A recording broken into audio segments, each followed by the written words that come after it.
Invest ചെയ്തില്ല. But നമ്മുടെ ഞങ്ങളുടെ ക്ലയൻസ് അവർ ഇൻവെസ്റ്റ്മെൻറ്റാണ് ചെയ്യുന്നത്. കോൺഫിഡൻറ്റ് ഗ്രൂപ്പിൻ്റെ principal sales, collection, construction.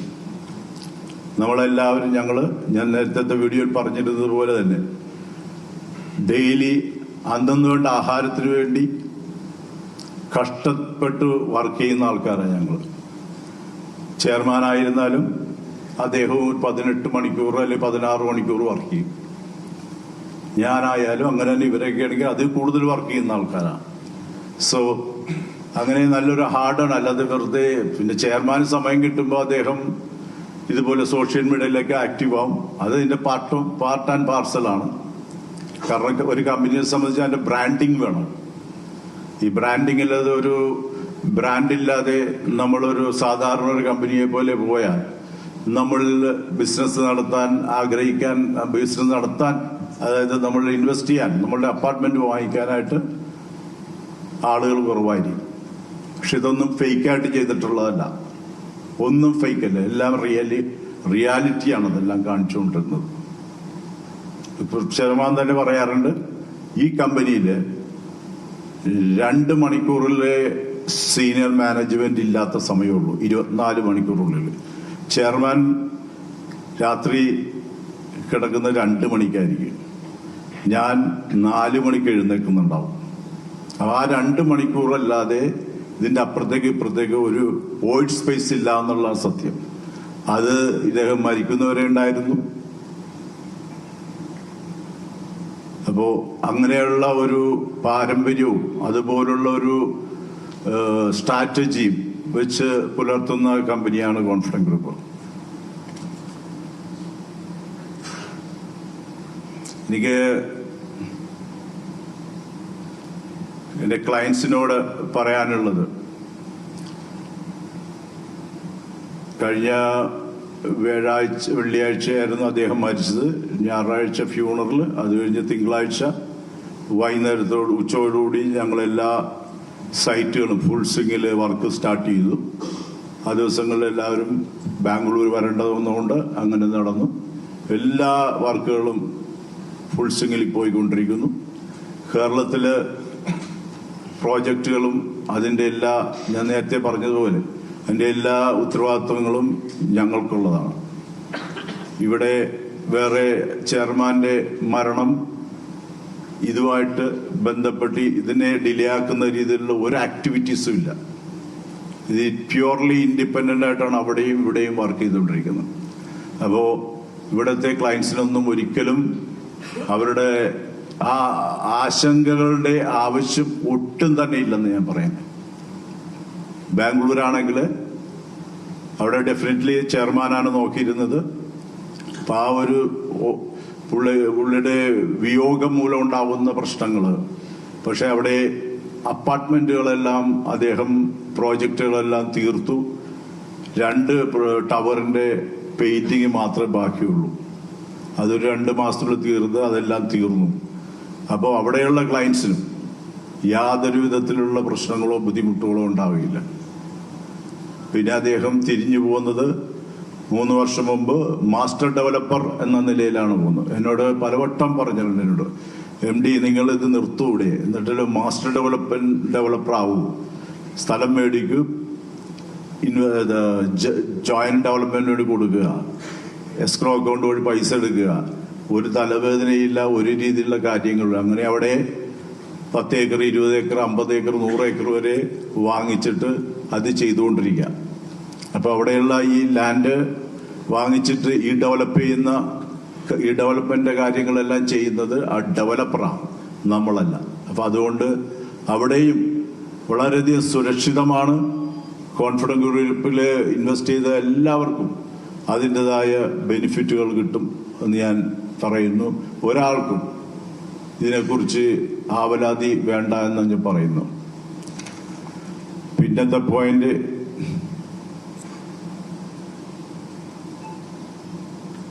Future of the company. കുറച്ച് പോയിന്റൊക്കെ എഴുതിയാ കൊണ്ടുവന്നിരിക്കുന്നത്. Future of the company. ഈ കഴിഞ്ഞ 2 മാസം മുമ്പ് കമ്പനി ഇവിടെ കേരളത്തിൽ 12 പ്രോജക്റ്റുകൾ ലോഞ്ച് ചെയ്യുന്ന പറഞ്ഞത്. അതിലിപ്പോൾ 8 ലോഞ്ച് ചെയ്ത് കഴിഞ്ഞു. അടുത്ത 12-ാം തീയതി കമ്പനിയുടെ 20ാമത്തെ ആനിവേഴ്സറിയാണ്.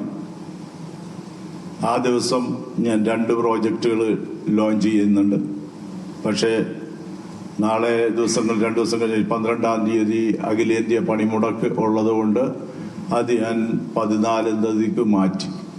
കോൺഫിഡൻസ് ഗ്രൂപ്പ് ഏത് പ്രശ്നങ്ങളെയും തരണം ചെയ്ത് മുന്നോട്ട് പോയിക്കൊണ്ടേയിരിക്കും.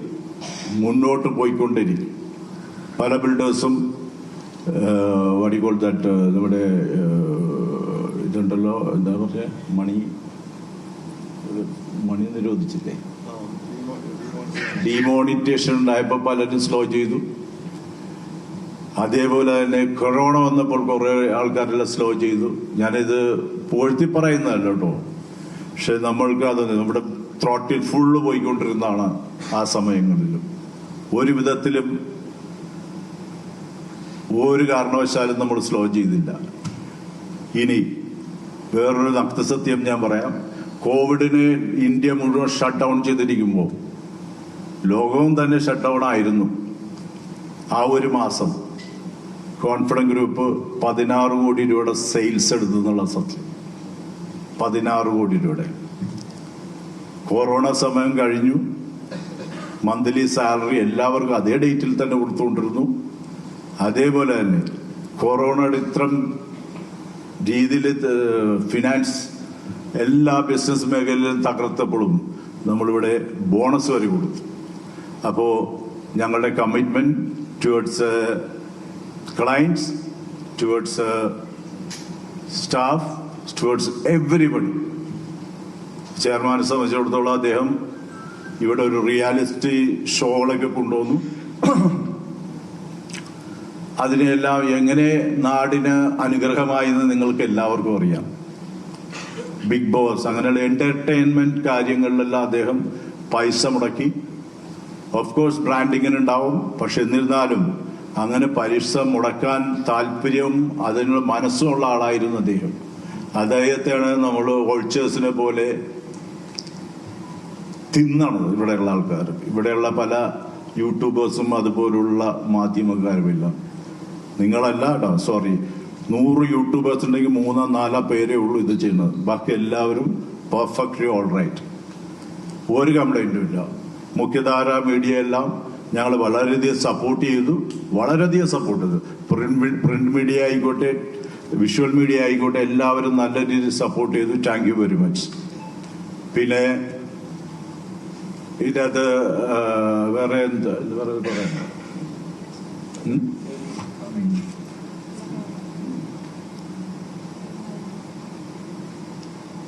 അപ്പൊ ഇങ്ങനെയുള്ള കാര്യങ്ങളാണ് എനിക്ക് നിങ്ങളോട് പറയാനുള്ളതും. അത് നിങ്ങൾ നല്ല രീതിയിൽ എടുത്ത് ചെയ്യുക. കാരണം ഞങ്ങളുടെ ക്ലയൻസിലേക്ക് എത്തണമെന്നുണ്ടെങ്കിൽ ഈ മീഡിയകൾ വഴിയേ എത്താൻ പറ്റുള്ളൂ. ഇന്നലെ ഞാനൊരു യൂട്യൂബ് കണ്ടു. അതിലും വലിയ തമാശയായിട്ട് എനിക്ക് തോന്നി. ചെയർമാൻ ബാംഗ്ലൂർ ഒരു വീട് വെക്കുന്നുണ്ട്. 1.5 ലക്ഷം സ്ക്വയർ ഫീറ്റിന്റെ പാലസാണ് ഉണ്ടാക്കണമെന്നാണ് അദ്ദേഹം പറഞ്ഞത്. 1.5 ലക്ഷം സ്ക്വയർ ഫീറ്റ് പാലസ്. അത് അദ്ദേഹം വയ്ക്കുന്ന വീട് എനിക്കറിയാവുന്നതാണ്. 25-30 വർഷം മുമ്പ് വാങ്ങിച്ച, 35-40 വർഷം പഴക്കമുള്ള അന്നത്തെ അന്നത്തെ അല്ല, ഒരു 10 വർഷം 15 വർഷം പഴക്കമുള്ളത്. ഇപ്പോൾ അദ്ദേഹം അവിടെ താമസിച്ച് 25 വർഷത്തോളം കഴിഞ്ഞു. അപ്പോൾ അത് ഡിമോളിഷ് ചെയ്തിട്ട് അദ്ദേഹം അവിടെ പണിയുന്നു. 12 സെന്റിന്റെ അത് കോർമംഗലാണ് ആ വീട്. ഈ 12 സെന്റിൽ എത്ര ലക്ഷം സ്ക്വയർ ഫീറ്റ് പണിയാൻ പറ്റുമെന്ന് ചോദിച്ചാൽ, ഇതെല്ലാമാണ് ഇവിടുത്തെ നമ്മളുടെ പല പല നെഗറ്റീവ് ആക്ടിവിറ്റീസ് ചെയ്യുന്ന യൂട്യൂബേഴ്സും മറ്റും ചെയ്തുകൊണ്ടിരിക്കുന്നത്. അപ്പോൾ നിങ്ങളെല്ലാം, ഞാൻ അതുകൊണ്ട് തന്നെയാണ് ഈ പത്രസമ്മേളനം വിളിച്ചപ്പോഴും മുഖ്യധാരയിലുള്ള ആൾക്കാരെ മാത്രമേ വിളിച്ചിട്ടുള്ളൂ. നമ്മളതൊരു കൾച്ചറായിട്ട് എടുക്കുക. ഇതുപോലുള്ള നോൺസെൻസുകളൊക്കെ എല്ലാം നമ്മൾ പുറത്താക്കുക. ഞാൻ പറഞ്ഞു ഇവിടെ യൂട്യൂബേഴ്സിനെ കയറ്റാൻ പാടുള്ളൂ ഞാൻ പറഞ്ഞു. നിങ്ങളെ ആ ഒരു കൾച്ചർ എടുത്ത് ഇനിയുള്ള പ്രസ് മീറ്റും അങ്ങനെയുള്ള കാര്യങ്ങളുള്ളപ്പോൾ യെസ്, അതൊരു പത്രധർമ്മ പക്ഷേ നെഗറ്റീവ് എഴുതിക്കൊണ്ടിരിക്കുന്ന ആൾക്കാരൊക്കെ ഒഴിവാക്കി നിങ്ങൾ മുഖ്യധാര TV, ന്യൂസ്, പ്രിന്റ് മീഡിയ അവരെല്ലാം വിളിച്ചിട്ടുള്ള പ്രസ് മീറ്റോ അങ്ങനെയുള്ള കാര്യങ്ങൾ എടുക്കുന്നതെനിക്ക് ഏറ്റവും നല്ലതെന്ന് പറയുന്നു. പിന്നെ ചെയർമാന്റെ മരണത്തെക്കുറിച്ചൊന്നും എനിക്ക് പറയാൻ പറ്റില്ല. കാരണം ഈ സ്പെഷ്യൽ ഇൻവെസ്റ്റിഗേഷൻ ടീമിന്റെ റെസ്ട്രിക്ഷൻ ഞാൻ പറഞ്ഞല്ലോ 3 പ്രാവശ്യം എന്നെ വിളിച്ചു കഴിഞ്ഞു. അവരുടെ ആളിവിടെ ഉണ്ടാകാൻ ചാൻസും ഉണ്ടെന്ന് തോന്നുന്നു. അവരെവിടെയാണ് എക്സാക്ട് ലൊക്കേഷൻ എന്താണെന്നൊക്കെ ചോദിച്ചിട്ടായിരുന്നു. അപ്പോൾ ഇതാണ് അവസ്ഥ. ജനറലായിട്ടുള്ള കാര്യങ്ങളുണ്ടെങ്കിൽ നിങ്ങൾക്ക് എന്നോട് ചോദിക്കാം, അത് ഞാൻ മറുപടി പറയാം. Thank you.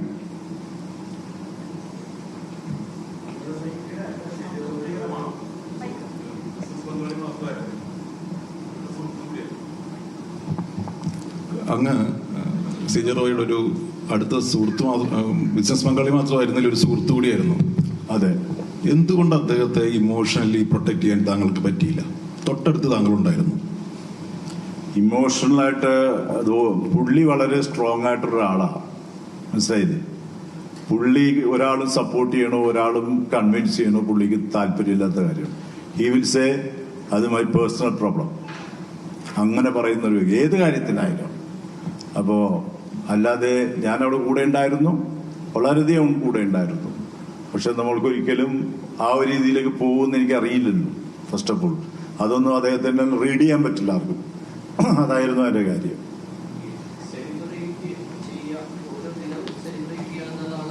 മോട്ടോ ഈ ഇത്തരം ഒരു ആത്മവിശ്വാസം കൊണ്ടുനടക്കുന്ന ഒരു വ്യക്തി അതിന്റെ തക്കതായിട്ടുള്ള കാരണങ്ങളില്ലാതെ ഒരു സൂയിസൈഡിലേക്ക് പോകുമോ?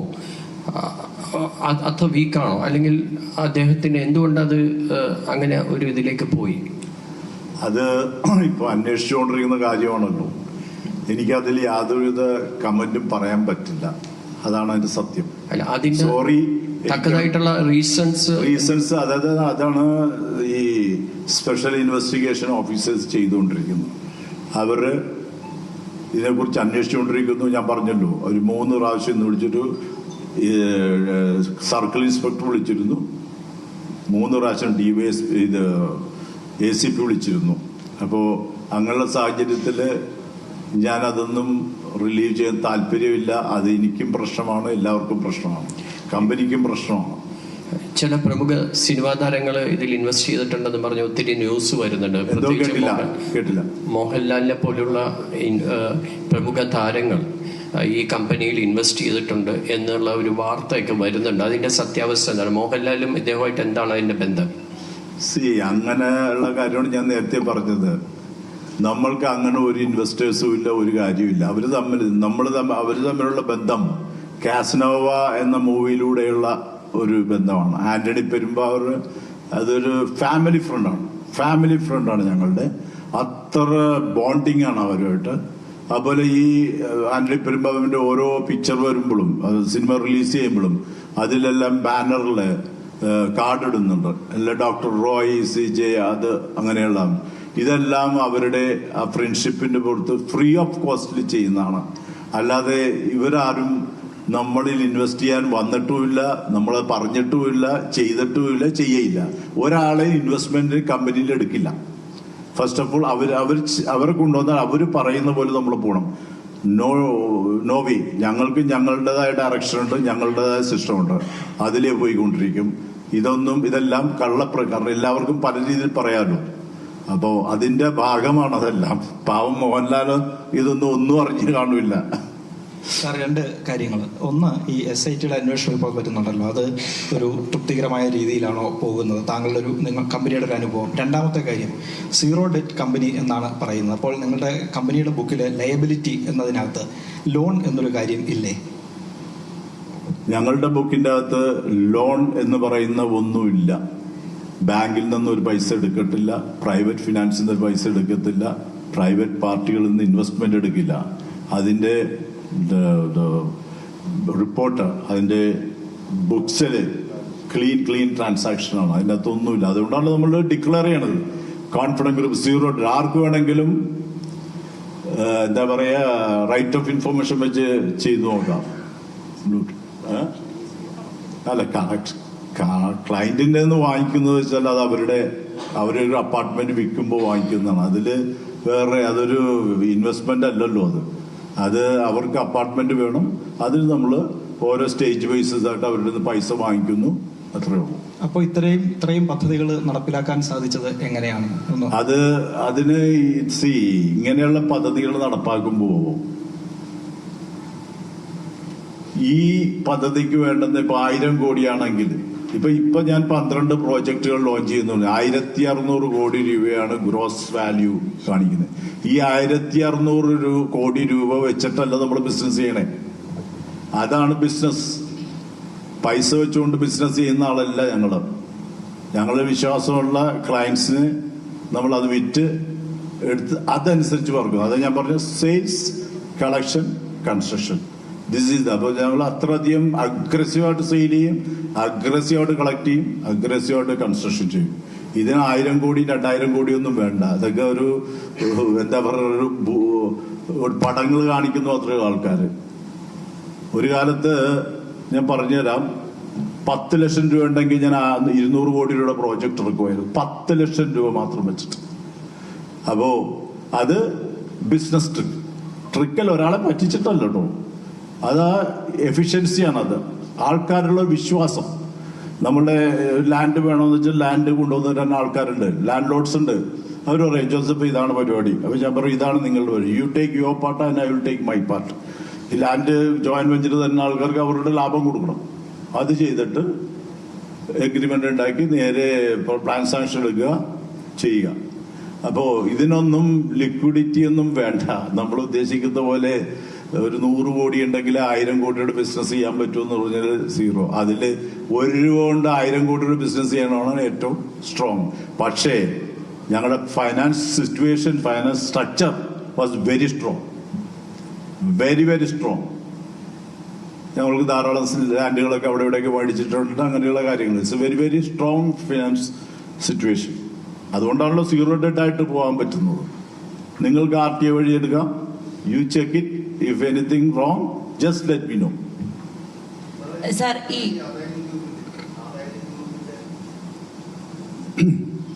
ആദായ നികുതി വകുപ്പിന്റെ ഭാഗത്തും യാതൊരുവിധ മോശമായ രീതിയിൽ പെരുമാറിയിട്ടില്ല, അല്ലെങ്കിൽ അവർ അല്പം പോലും മെന്റലി ഹരാസ് ചെയ്തില്ല എന്ന് പറഞ്ഞിട്ടില്ല. പക്ഷേ അന്ന് ഈ റോയി സാറിന് പറഞ്ഞ ശേഷം സഹോദരൻ പറഞ്ഞത് ഈ ആദായ നികുതി വകുപ്പിന്റെ ഭാഗത്തു നിന്നൊക്കെ മോശമായ രീതിയിൽ അല്ലെങ്കിൽ ഒരു മെന്റലി ഹരാസ് ചെയ്ത ലെവലിലൊക്കെ ഒന്ന് പ്രതികരണം ഉണ്ടായിട്ടുണ്ട്. അത് ഞാൻ പറയാം. ഈ സഹോദരനല്ലല്ലോ കൂടെ നടക്കുന്നത്, ഈ സഹോദരനല്ല കൂടെയുള്ളത്. ഇവിടെ കമ്പനിയിൽ 2 ചെയർമാനും മാനേജിങ് ഡയറക്ടറും ഉണ്ട്. അതുപോലെ ഇവരുടെ ഡയറക്ടേഴ്സ് ഉണ്ട്, അവിടെയും സീനിയർ ആയിട്ടുള്ള ആൾക്കാരുണ്ട്. അവർക്ക് കമ്പനിയുടെ കാര്യങ്ങളൊന്നും അറിയില്ല. അദ്ദേഹം അന്ന് മീഡിയയിൽ അങ്ങനെ പറഞ്ഞു. ഞാൻ അപ്പം തന്നെ വാൺ ചെയ്തു അദ്ദേഹത്തോട്. വാൺ ചെയ്യുന്ന സെൻസ് ഞാൻ അഡ്വൈസ് ചെയ്യും, ഇങ്ങനെയുള്ള കാര്യങ്ങൾ നമ്മൾ പറയരുത്, അത് ശരിയല്ല. ഒരു വ്യക്തിനെ കുറിച്ചോ മറ്റൊരെ കുറിച്ച് പറയുന്നത് ശരിയല്ല. നമ്മൾ കാര്യങ്ങൾ കറക്റ്റായിട്ട് കണ്ട് ചെയ്യുക, അത്രേ ഉള്ളൂ. ഇവര് ഇൻകം ടാക്സുകാരൊന്നും ഒരാളെ അറാസ് ചെയ്യാൻ വന്നിട്ടില്ല. അങ്ങനെ അറാസ് ചെയ്താൽ നിൽക്കുന്ന ആളല്ല റോയ് സാറും ഞാനും. ഞങ്ങൾ അറാസ് ചെയ്യാൻ വന്നാൽ ഞങ്ങൾ അതുപോലെ തന്നെ വേറെ കാര്യങ്ങൾ ചെയ്യും. അത് വേറെ, ദാറ്റ്സ് ഡിഫറെന്റ് ഗെയിം. അപ്പോൾ ആ സമയത്ത് എന്തുകൊണ്ടായിരിക്കും അദ്ദേഹം അങ്ങനെ പ്രതികരിച്ച് വൈകാരികമായിട്ട്? ആര്? സഹോദരന്റെ ഭാഗത്തും അങ്ങനെ സഹോദരൻ അദ്ദേഹം അന്ന് മലേഷ്യയില് പുക്കറ്റിൽ എവിടെയൊക്കെയായിരുന്നു. അന്ന് രാത്രി വന്നു. അപ്പൊ ഈ ചെയർമാന്റെ ഭാര്യയും പിള്ളേരും വന്നിട്ടില്ല. ചെയർമാൻ മരിച്ചു. അവിടുത്തെ ഏതെങ്കിലും സ്റ്റാഫ് എന്തെങ്കിലും പറഞ്ഞു കൊടുത്താല് അതൊരു പെട്ടെന്നുള്ള പ്രതികരണമാണ്, മനസ്സിലായില്ലേ? പലരും പ്രതികരിച്ചിട്ടുണ്ട് അതുപോലെ. പക്ഷെ അത് പിന്നെ ലാസ്റ്റ് നിർത്തി. കാരണം അങ്ങനെ ചെയ്യാനായിട്ട് പാടില്ല. അത് സിസ്റ്റമാറ്റിക്കായിട്ട് ഒരു ഇൻവെസ്റ്റിഗേഷൻ നടക്കുമ്പോൾ നമ്മളത് ചെയ്യണത് ശരിയല്ല. ഇൻവെസ്റ്റിഗേഷൻ കംപ്ലീറ്റ് ചെയ്യട്ടെ, അന്നേരം ആരാ അതിന്റെ കാൽപ്പറിട്ട് അവരെ പിടിക്കട്ടെ, അവരോട് കാര്യങ്ങൾ പറയട്ടെ, അത്രയേ ഉള്ളൂ നമ്മൾക്ക് നോക്കുന്നത്. സർ, ഇതുവരെയുള്ള അന്വേഷണത്തിൽ താങ്കൾക്ക് വ്യക്തിപരമായും അല്ലെങ്കിൽ കമ്പനിക്കും സംതൃപ്തി ഉണ്ടോ? ഒരു വിധത്തിലുള്ള കുഴപ്പങ്ങളുമില്ല ഞാൻ നോക്കിയിട്ട്. കമ്പനിക്കും അതുപോലെ തന്നെ കമ്പനി ഇൻ ദ സെൻസ് ഇപ്പൊ അവിടെ ഉണ്ടായിരുന്ന MD എന്നത് ഞാനാണല്ലോ കൂടുതൽ ഉത്തരവാദിത്തമുള്ള ആള്. എന്നോടാണ് ഇതെല്ലാം സ്റ്റേറ്റ്മെന്റ് എടുക്കുന്നതും കാര്യങ്ങളും ഞാൻ തന്നെയാണ് കംപ്ലൈന്റ് എഴുതി കൊടുക്കുന്നതും ഇതെല്ലാം. അപ്പോൾ ഒരു നല്ല കോഡിയലായിട്ടാണ് അവിടുത്തെ പോലീസ് DCP-മാരും അതുപോലുള്ള എല്ലാവരും ചെയ്യണത്, വളരെ ആക്റ്റീവായിട്ട്. അപ്പോൾ അവർ വളരെ സ്ട്രെയിറ്റ് ആയിട്ടാണ് കാര്യം. അതിൻ്റെ അത് അവരെ എന്താ അവരെ പ്രലോഭിക്കാനായിട്ടുള്ള ഫാക്ടേഴ്സ് ഒന്നുമില്ല. കാരണം ഇതിനൊരു ശത്രുവില്ല ഇവിടെ. ഇനി ശത്രു എന്ന് കാണുന്നത് ജനം കാണുന്നത് ഇൻകം ടാക്സുകാരാണ്. അത് അവരൊരു ശത്രു അല്ലല്ലോ. അവരുടെ ഗവൺമെന്റിന്റെ നമ്മുടെ ഗവൺമെന്റിന്റെ നിയമങ്ങൾ നടപ്പാക്കി അവള് നല്ല രീതിയിൽ ഒരു വിധത്തില്ല. എനിക്കിവിടെ ഞാൻ പറഞ്ഞിരുന്നു 5 ദിവസം ഉണ്ടായിരുന്നിട്ട് ഒരു വിധത്തിലുള്ള ഒരു ഡിസ്റ്റർബൻസ് ഉണ്ടാക്കിയില്ലെന്നുള്ള സത്യം. സർ